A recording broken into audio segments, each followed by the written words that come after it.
documents with Parliament that show that 4.9 million visas are going to expire between September 2024 and December 2025.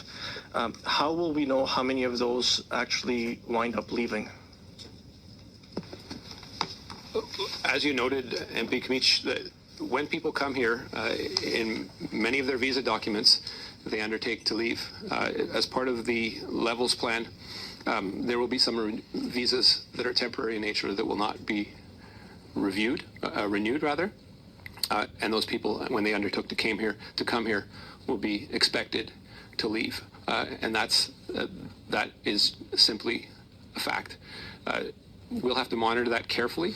There are many measures within our department to monitor these things, but it's one that, given the volume in question, it's something that will have to be very... Minister, I wasn't asking about whether they will leave or not. I'm asking you how will you ensure that a person whose visa has expired will leave? We know that just on study permits, there are 766,000 expiring by the end of December 2025. How will your department ensure that at the end of those study permit periods, those persons will leave? Again, there are many ways that people leave the country, Tom. The vast majority leave voluntarily, and that's what's expected. So explain those ways. How will you ensure it?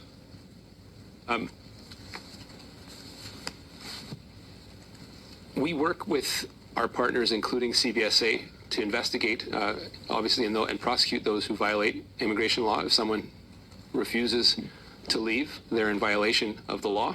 And CBSA, after due process, has the legal obligation to remove people. Again, this isn't something that is taken lightly, but in the vast majority of cases, those people that have come here temporarily and do not have the right to stay, in fact, leave. So then my next question will be, your plan calls for a cap on international students, 485,000 2024, 437,000 2025. There's been adjustments to those. So obviously there's a discrepancy between the two. So how many do you project will leave the country then at the end of December 2025? All 766,000? What's the proportion? Well, what are the forecasts the department has? You'll have to be clear on that. A discrepancy between what and what?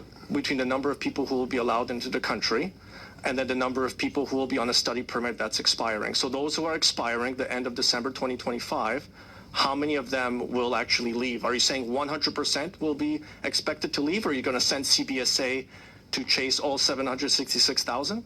You know that is not what happens. There are a number of things that occur. Some people actually get renewals. Some people get postgraduate work permits and stay a longer period. And we do work with CBSA to monitor these things. And when Statistics Canada reports on these, they take into account a whole variety of factors in estimating how many people are here and how many people have left. So at the end of this year, 2024, how many international students do you expect to leave, and how many have left so far when their study permits expired? How many have left as so of November today? We don't have that October number. 1st. Can you provide those to the committee? I don't know. We could look into it. Well, Minister, how can you not know? It's in the immigration levels plan. There's a bunch of charts